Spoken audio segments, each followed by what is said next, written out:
Hey, what's up, y'all? This is the Mother's House Podcast, and I am D. Sean. What's going on? My name is Corey. Peace, Jim. When out there, what's happening? This is another Atlanta review. We are the official Atlanta podcast, Atlanta FX podcast. I let Deshaun always say that, so you know. Yeah. Well, until we actually end the show. Yeah. Yeah. We won't keep saying it. But anyway, so The Woods. That's what it's called, The FX. Woods? Yeah, do you even pay attention to the titles?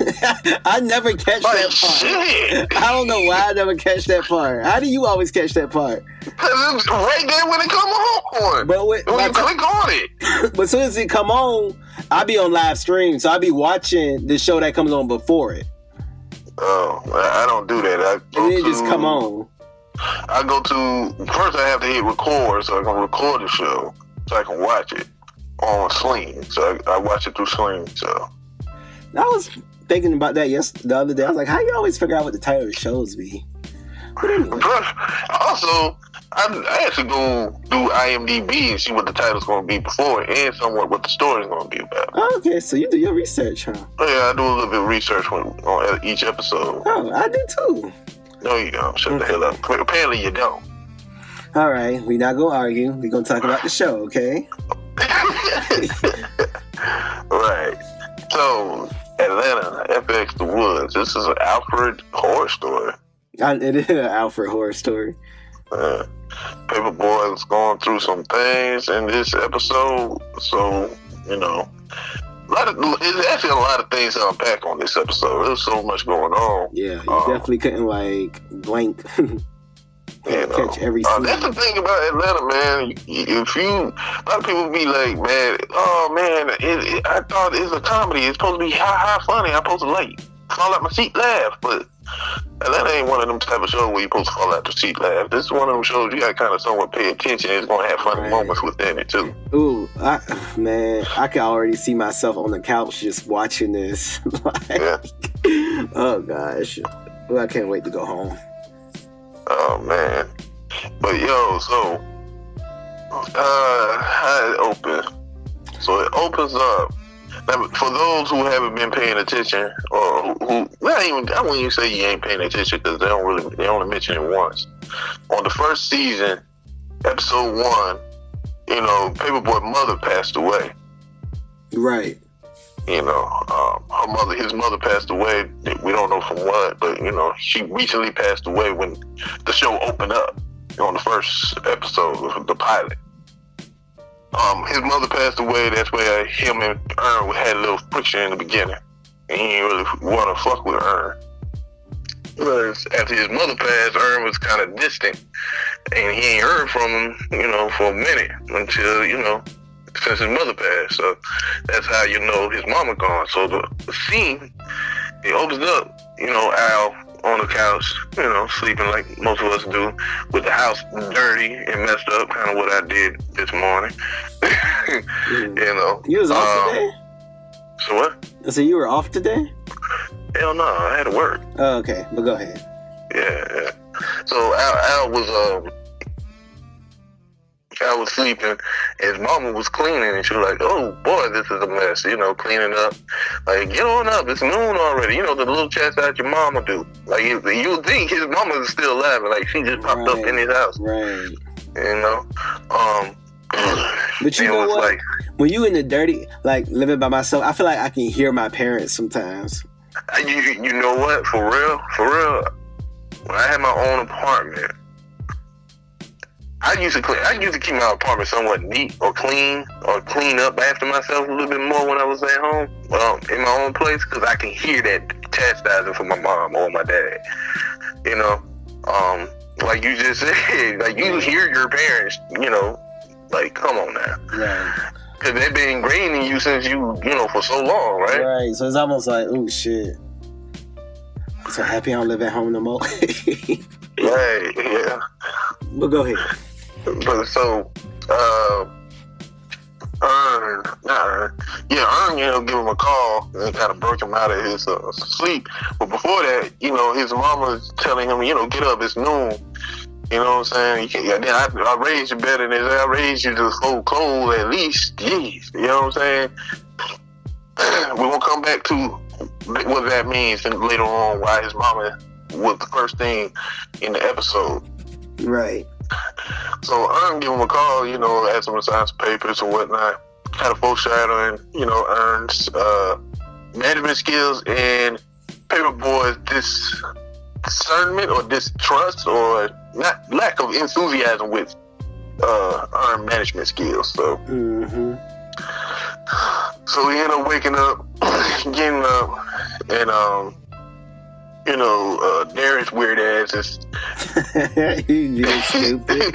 He is. That's another thing too that we can pull from. But I'm gonna come back to that. Just random. So Darius is in the kitchen cooking with flour, and he said he making pasta, right? And he said he was like, "You made pasta?" He was like, "Yeah, man, I learned it in a dream. The dream I had last night. It was." He said some people, but I can't remember what he said. But this is like this episode is showing like dreams are actually manifesting in real life. Right. You know what I'm saying? Because we're gonna touch back about Alfred dream. You know what I'm saying about his mom.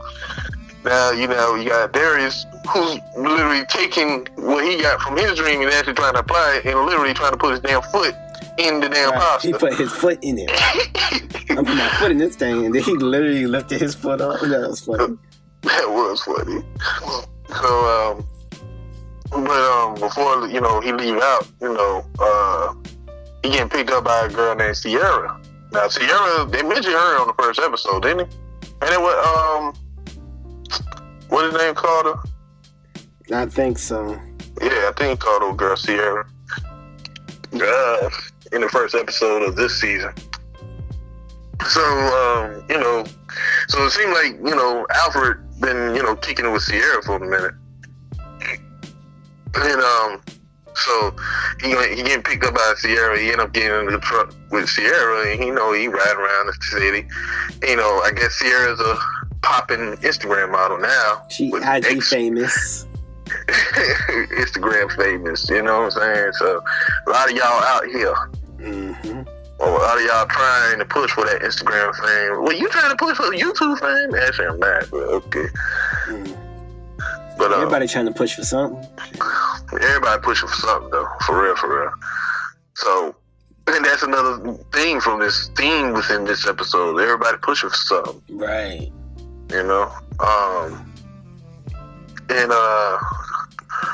So him and Sierra start kicking it, right? Yeah. What happened after that? Cause they end up, cause she was saying some stuff in the car. She was saying some stuff in the nail salon. In the car, I remember she was pointing out where she used to strip at. Right. And then she was like, nobody can hang no more. Like, it's so hard to hang with people. I remember she was saying that.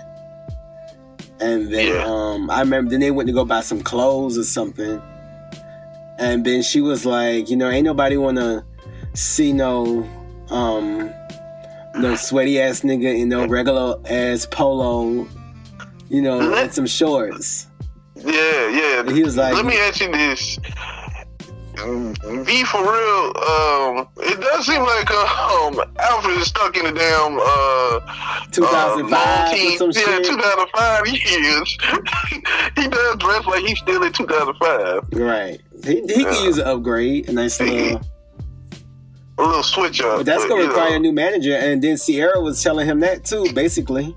And she was showing how her manager is able. Did she say that her manager to get her a whole bunch of free stuff, or did she just say, a manager can get you free stuff? Right. Yeah. I think she kind of was saying that her manager got her free stuff. She was like, "Here, buy these shoes," and then he was like, "He ain't gonna pay for them, whatever." And then she said, "Well, get your manager to get them for free." And he was like, "Well, Ern don't do all that." He was like, "Well, Ern get he got some liquor sitting in my house. That was funny. Yeah. And then, she's basically trying to put him on game on how to walk the fame life. You know what I'm saying? 'Cause Right. that's another thing about Alfred. He's not comfortable with being famous. Right. And I think it's been that was kind of highlighted throughout the season too, how he's kind of like, all nonchalant and kind of don't touch me, very standoffish from fame. Yeah, very standoffish on things. He's not very much of a limelight, but he loves he wants to continue doing the regular things he always done. You know what I'm saying? Right, and you can't have both. You can't, if you're gonna do fame, you gotta do fame. You can't do fame and still be a regular person. You can't, man. You can't. And that's a lot of things in life. Yeah. Mm-hmm. So they end up going to the nail salon and he getting their feet done. Old girl being rude and nasty, but did she say some real shit? To the Asian people? Yeah, about the Asian, Right, but it's almost like, do you think she was kind of showing off just because she thinks she all that? Yes, that's what I'm saying. Yeah. Yeah, that's what I'm talking about. She's saying some real things that really people who get the big head, or think they popular like that, they have the power to be rude to other folks. You know what I'm saying? Right. The Instagram thing. I'm Instagram famous. I can be rude.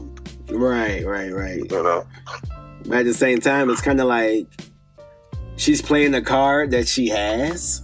Right. Exactly. She playing because she said something to the fact that was actually kind of, I get it. You know what I'm saying? I didn't get it.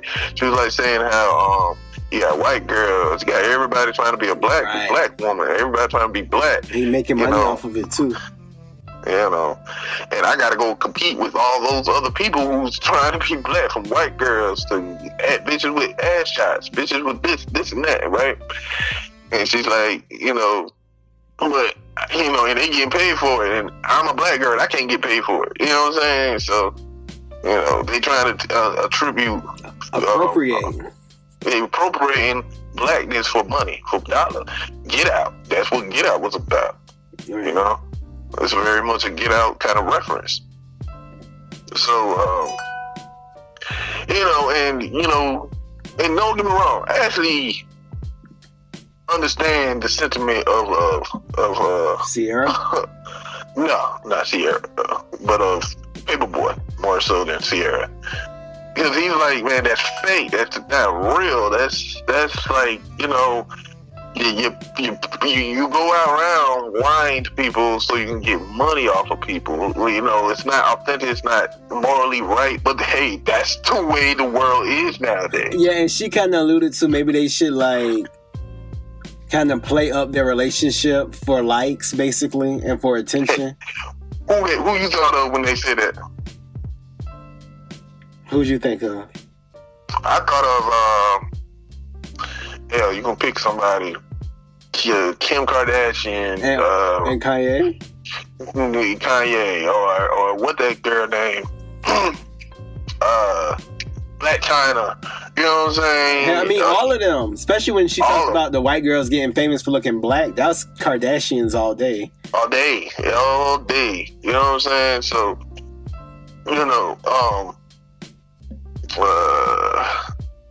you can even say to the Nicki Minaj, you can say everybody that's probably popping, that everybody popping, right? Right. A lot of different folks. So, I find it really funny. He was like, fuck this shit. And, he got up and he started walking out. And she tried to take a picture of him, too. Yeah, she took a picture of him. You know what I'm saying? And that kind of set him off. He was like, nah, man, I ain't with the fake shit. I told you, no, you didn't even ask me for the damn picture. You just gonna take a picture? You know what I'm saying? And that's him living in the space, still in the space of mind. I agree with her when she was like, niggas be scared to do stuff. They think everything gay. Cause niggas do be thinking everything gay. Like, niggas think to get your feet done gay. They think everything gay. And I think it's kind of like a lot of times black men in particular are afraid to embrace the beauty of being a man. If y'all can go with me for a little bit.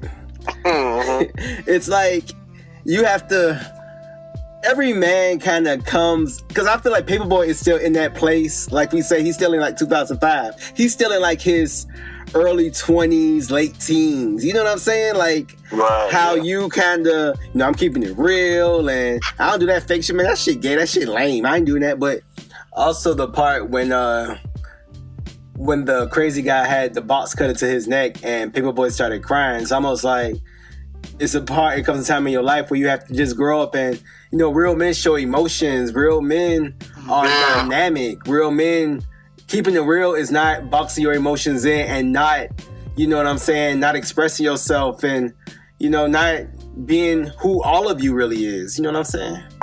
Right. And that's the thing, man. That's the pathology. For us as men has been trained and been trained and conditioned to not to tap into those emotions, those vulnerable emotions. We've been taught that, men are not supposed to cry. Boys don't cry. You know what I'm saying? You're supposed to suck that up. You're supposed to muster in that pain. Right. And that's another interesting fact that, it seems as weakness when you cry. You know what I'm saying? Right. And, so when he did cry, it's like, when he did cry, I think that, it was not just fear. It was not him. It was just him at his most. Sometimes when you're afraid, or sometimes when you're forced or pushed to a certain level, or all those different things will pull you to your most vulnerable, emotion, or pull your most natural emotion out, whether you're a man or woman, whoever. You know what I'm saying? I almost feel like it's kind of was like a cry of relief too. You know what I'm saying? Exactly. It's like we just gotta let things out. He probably needed to cry from what happened to his mom to everything he's been going through. Like sometimes you just need to cry. Yeah, man. Ain't nothing wrong with crying. Ain't nothing wrong with it at all. To be honest, I'm not a crier though. But what I'm saying is, it's nothing wrong with being a complete man and a complete person and not just holding everything in and not expressing yourself, because that doesn't create the best men.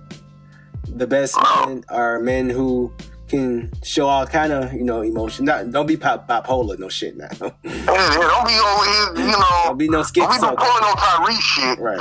But you know what I'm saying? But you also don't have to be fake. If you keeping it real, then be how you feel you are. You know what I'm saying? Show your feelings. And also, like, even to jump ahead real quick, he was keeping it real at the last photo that I will talk about later on, but he was keeping it real even with the bloody mouth and everything. He was like showing, like, even though I'm tapping into the fake world, the Instagram, he thought Instagram and all that is fake world. I'm gonna show you what really going on with Paperboy. I'm all beat up and bloody up. This what happened to me. Right. You know what I'm saying? Almost like, fuck this shit. I'm about to go ahead and do this celebrity shit. Y'all about to see the real me right now. Yeah, exactly. It's like everybody takes it for a clout, but also at the same time, it's more so that Paperboy's like, I'm not even chasing the clout. I'm just gonna show you who I really am. A lot of people recognize it. I'm finally being recognized, so let me show y'all what's really good out here. Right.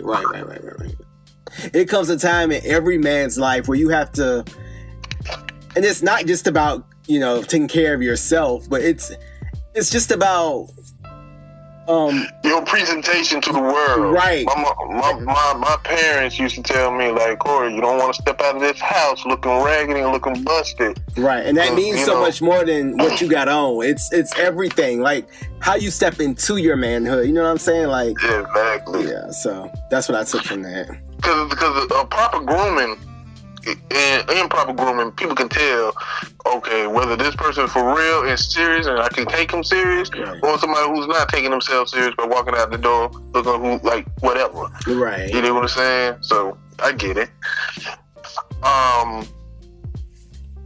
So he made a decision like, fuck this shit, I'm out of here. She was like, but I drove. How you gonna get home? I can walk, ho. Right. that was funny. I keep it real. I got 2 feet. I can walk, ho. Like, damn. I think it was in East Point in one of those what's that crystals in East Point? Yeah, it's crystals on East Point. Yeah, they probably was over there. Mm-hmm. I remember that. There's a little shopping center over there too that looked familiar like that. Got a little Metro PCS. Like they was over there off of Headland, maybe somewhere over there. I don't know. Yeah. But after that whole incident went down, you see Paperboy walking. Now, this is the thing that I pulled from this episode. Like, and I'm into Afro spirituality and all that different stuff, voodoo, whatever y'all want to call it. But it's actually Ifa, Yoruba, for those who don't know. Deshaun, you're familiar with it because, we both got hip to it at the same time. Did you get any Eshu vibes from this episode? I do now that you said something about it. Yeah, this episode probably was the most symbolic of all the episodes. Yeah, I would definitely say so. Yeah, because it's like Eshu. This episode, a lot of people thinking it's when keeping it real goes wrong, or you can't be too real in a fake world. You know what I'm saying? You pull those things from it, but what I pull from it is cross pathways. Right. Pick a path. And that's the essence of Eshu. Eshu is the trickster. Eshu will put you in certain situations and force you to make a choice to choose a path to go through. He's the guardian of the pathway. Mm-hmm. That's the essence of Eshu. That's who Eshu is. And the African, he's the deity that guards the pathways. So when I saw this episode, I was like, this is very much Eshu-ish. This is very much an Eshu vibe type of energy. And I'm going to get to who I think was the perfect person, and he is the perfect person to be Eshu. And they show Eshu in this episode. So he ended up walking. He ended up running into some kids. Yeah. And these boys, there's 3 dudes. And he's like, okay, they were like, oh, yo, you April boy, whatnot. I already knew he about to get robbed. It was funny. That little pause beforehand, they kind of just like, okay. All right, let's go ahead and do it. And shit, I thought he was about to get killed, man. That's when the shit got real quick. It got to the point where it was like, with Sierra and them, that was funny. It's funny but real at the same time, right? And part of me thought, granted, I think even though I agree, I understand where Alfred coming from with Sierra. I still think he was kind of a little bit too real. Yeah, not even too real. A little bit too hard? Dismissive. Yeah. Dismissive. Right. A little bit too dismissive to the idea. I felt like she was saying. I feel like she made sense. Like almost like you can be real as you want, but the real thing is this is what you should do to This is how, like, you gotta play the game. That's how I feel. You gotta play the game. And when she said, you gave up that real shit when you started becoming a rapper and your song playing on radio. That's fact. Right, like you gave up that whole real, let's just, come out here, walk down the street, doing whatever I want, right. Live my life how I want. That going down the window when you actually chose to do this. Right. It's almost like when you choose a path in life, you also choose the problems and the consequences that come with that path. So you can't get mad. Well, you can get mad, but you have to remember that this is what you chose. So, and that goes with any career or any person that you're with. You chose it. You knew what you was getting into. You knew if you was going to be a rapper, you was going to one day be famous. You want to be a successful rapper, that comes with fame. So this is what you have to deal with. So you have to deal with it. So deal with it accordingly. Exactly. And know what you're getting, just what you're going to step into if you don't deal with it. Right. You know what I'm saying? Right. Your life can be at risk. Right. And everybody, and this is another thing. Like Shorty, this is another thing that I pulled from it. It tapped into the robbing season. So old girl, she was trying to rob the privacy of Paperboy. Right. By taking a picture, but also Paperboy robbed her the opportunity of another bag. You know what I'm saying? Right. Of a potential relationship. Right. So now he getting literally robbed by three young men. Robbed, right? Literally getting robbed. Like, he got his ass, handed to him, but he was able to, break free from it, right, and run into the woods. And when he ran into the woods, guess what he see? He see a dead deer. Mm-hmm. The reason why I don't think this show is about just being real. When you think of a deer, and every time you see Alfred in the woods, he's seeing dead deers left and right. You know what I'm saying? He's on at least 3 times in this episode. It's Shoeish. It's very much about pathways and choosing a path. Because if you're a deer with that car on headlights coming at it, it stands still and don't know where to go. And when you stand still and stay stagnant, you end up dying. Right. You end up getting killed. You end up getting picked off real quick. Oh my God. You don't make a choice. Deep. Like, oh no, this is relating to me. Yeah. And that's relating to me too. Like, this actually, the episode is really relatable. It's really relatable because, like, we all got to make a choice, man. We all stay stagnant or we get comfortable, you know what I'm saying, in our comfort zone. But when you stay stagnant, you end up, you don't grow. You don't grow. You don't die literally, but, a part of you dies. A part of you dies. Yeah. You know what I'm saying? That's why you got to constantly, you got to choose a path. You got to make a choice. You know what I'm saying? You can't keep straddling the fence. And then when you're at a certain age, you can't choose too many different fences or different things to do. You got to choose something. Yo, when I tell you this is like my life, like, oh wow, this is really, I mean, from like podcasting to music to blogging to another podcast, making money online, this, that, like, pick a path. Like, just pick one or two or but you something. Can't do everything. You can't do everything, but you can do multiple things. You can be a Donald Glover and be multifaceted in different things. But Donald Glover is multifaceted in different things in entertainment, media. That's his lane. You know what I'm saying? Where your lane at? You know what I'm saying? Right. It's like, pick your lane and go for it. Right. But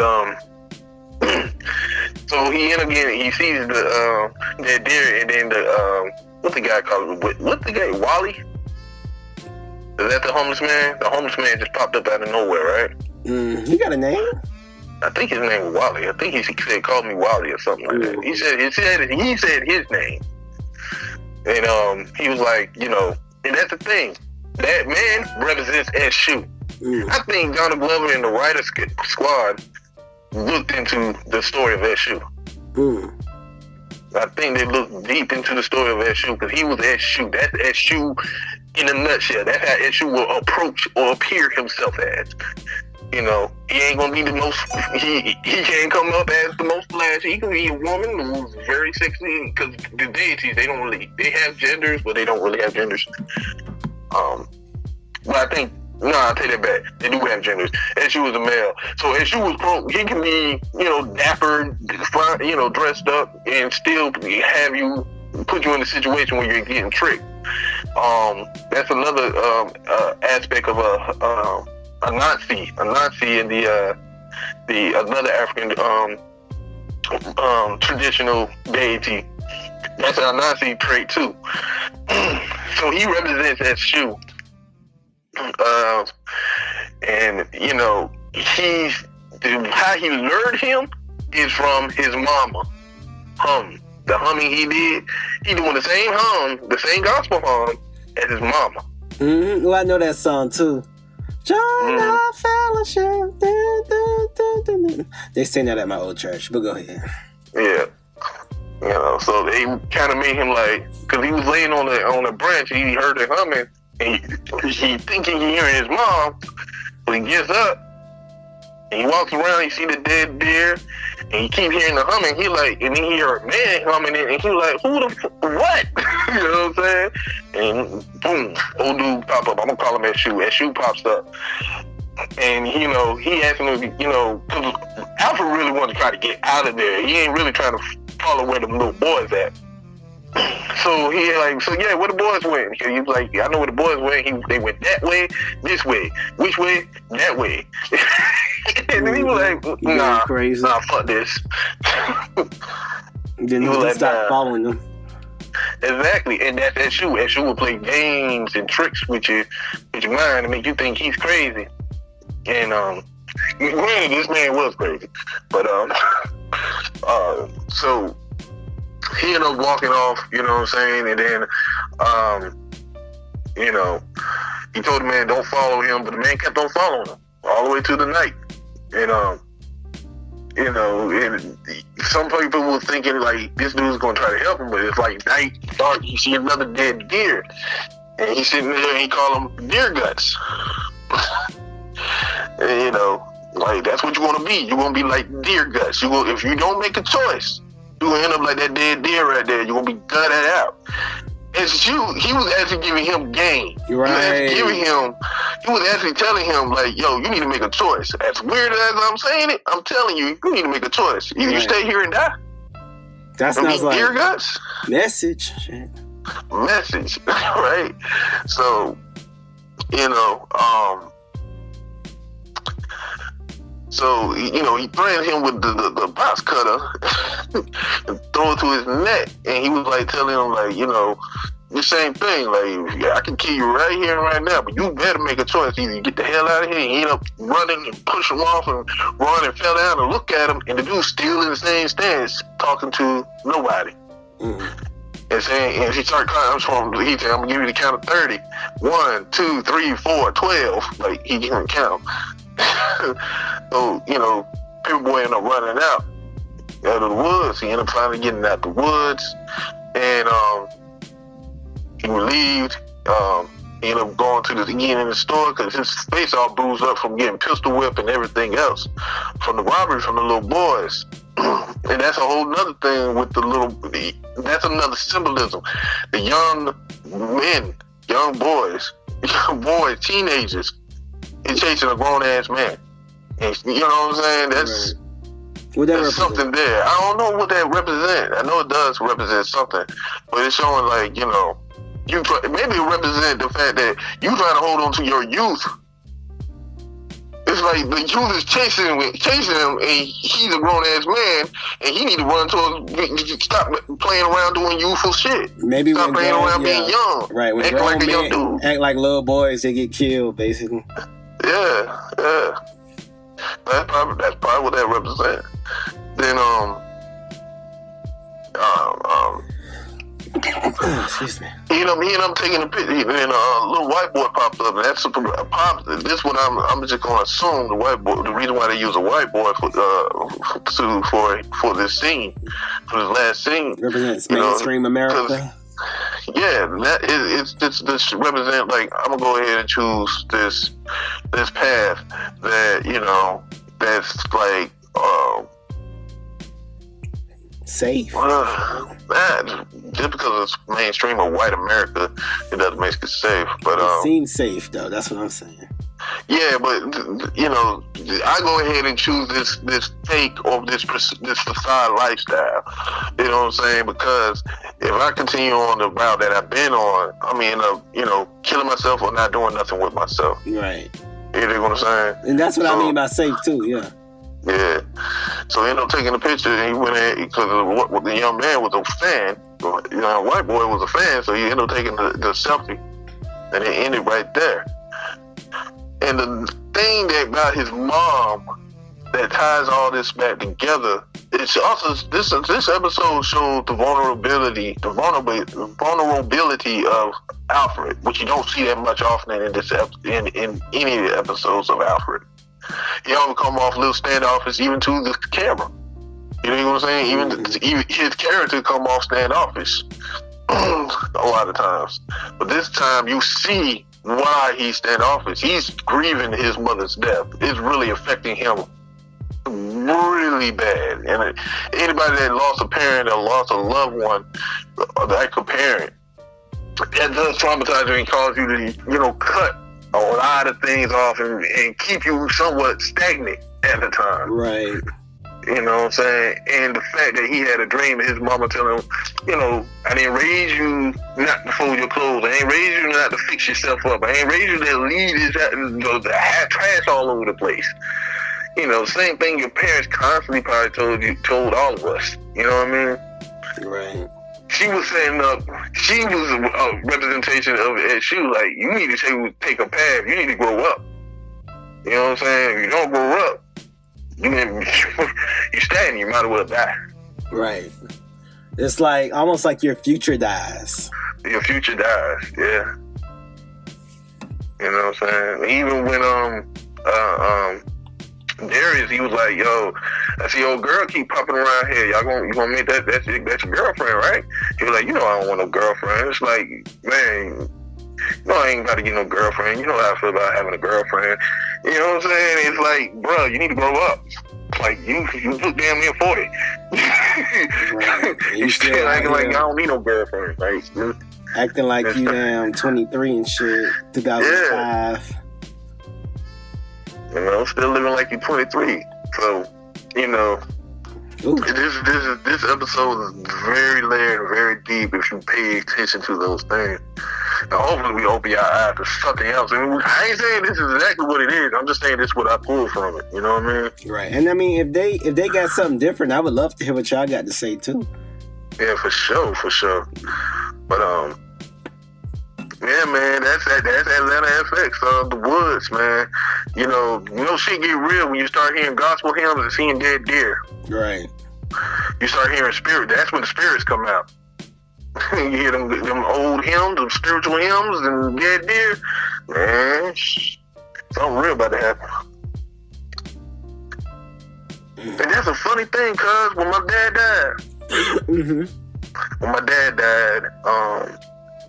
it was a deer that's sitting in our backyard. It's a big ass deer in the backyard, just standing there. And then I looked at it, he ain't moving, he ain't flinch or nothing. I'm like, cause my dad literally, when my dad died in the house. He literally died upstairs. He was still upstairs. I was able to hold his hand and everything, watch him take his last breath. So I went, finally went downstairs so the people came and got him. But while they were going out the door, I couldn't see him walk out. I went to the garage and looked out the back door, the screen door. It was a deer sitting right there in the backyard. I'm looking at it, and then the wind just flushed the door open, and the deer took off. I'm like, what? Deers are actually spiritual creatures. Right. Yeah. I really do believe that. Cause even when my brother died, when Tico died, it was a family of deers walking across the road when I was driving down the street. And when brother died, same thing. When I was headed back to y'all house, I saw a deer. So what do you think they represent? I don't know. I think deer represent ancestors. Okay. I think the deer represent, the ancestral realm. You know what I'm saying? And mind you, when my dad passed, it wasn't like a deer with horns and everything. It looked it don't look like a grown deer, but it was a damn deer. You know what I'm saying? It was like a teenage deer, maybe. They would have teenage deers. You know what I mean? An adolescent deer. Yeah, adolescent deer. But I think deers definitely represent, your ancestors, But the fact that they tapped into that, it like I said, the one thing you definitely pull from this is, don't waste your time trying to choose a path. Waste your time straddling the fence on a path. Make a choice. Yeah. Most definitely. But whenever you find yourself at a crossroads, make a choice. And that hits, because I don't know. My last reading was like that. Your last reading? Yeah. And now, everyone, if y'all don't know what readings are like divinations. Every religion has divination, but in Yoruba, they do like, divination readings. So your last reading was like telling you need to make a choice, right? Yeah.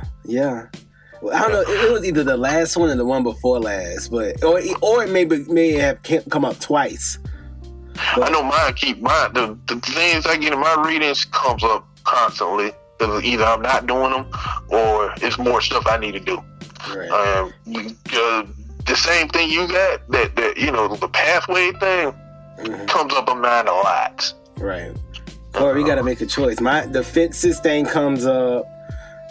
the pathways, fences, walking in line with my higher self and stuff like that. So it's deep. It's deep, man. Walking in line with your Ori. Yeah, my Ori. Your Ori is your spiritual self in quote unquote heaven. That was some people. That's what they equate to. You know, or in the universe, your universal self, being in line with the universe.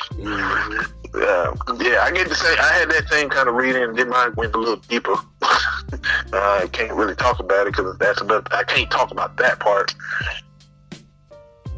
But yeah, no, man. But hey, man, I ain't telling people to tap into African spirituality, but learn a little bit about it. You know what I'm saying? Everybody trying to be woke and stuff. That's something to look into too. But other than that, you got anything else you need to say? Nah, man. I really enjoyed the show overall. This episode, like I said, the writing is really good. It's really good. It's really good. It's not forceful. You know what I'm saying? It's not like, message over your head. You know what I'm saying? It's like it's put in there very nicely. You know what I'm saying? Very subtly and very nicely. I think they did a great job. And Alfred, Brian Tyree, he's a pretty dope actor. I like Brian Tyree as an actor. Mm-hmm. That's the guy who played Paperboy. Right, they all good. Mm-hmm. Yeah, all of them do that thing. But how you feel about the show overall? Oh, I love it. It's awesome. My favorite show. The episode. The episode. I liked it. It spoke to me. It's almost like me seeing this show is a sign. You know what I mean? Yeah, right. Oh, and what's up with the damn? Do you get the censor thing? The what? It was like it went to a censor. Like, yeah, I saw that. Was that for real? Yeah, that was for real. It happened on me. I don't know what was going on. I think they were trying to censor something. Yeah, I know the old man was saying something and it censored that part. I was like, wait a minute. What were they censoring? Is that a part of the show, or were they trying to? Well, I think that was part of the show. Or maybe FX doing some shit, but I don't know. I think it was part of the show. Right. We were like, we giving it y'all. We about to go real. We about to go really there. And they were like, nah, we can't go there with y'all yet. Right. But yeah, y'all like, comment, subscribe, and share. Please share. Don't be stingy with it. Tell your mama and your cousin too. Riding in the Lex on folks. Slamming them Cadillac doors. Right. But until then, peace out. Peace. I will not raise my daughter differently than my mother raised me. The rearing I got from my mother, words cannot express. I could live in any time, I could live in any country, I could live on any planet, and I would be fine. What was the key? What did your mother know? What truth was coming through your mother that's going to come through you to your daughter? My mother gave us aphorisms to learn as children. And there are two that stand out foremost in my mind. One is, the inner reality creates the outer form. I learned this when I was in grade school. I was very young. And the other is, the universe bears no ill to me. I bear no ill to it.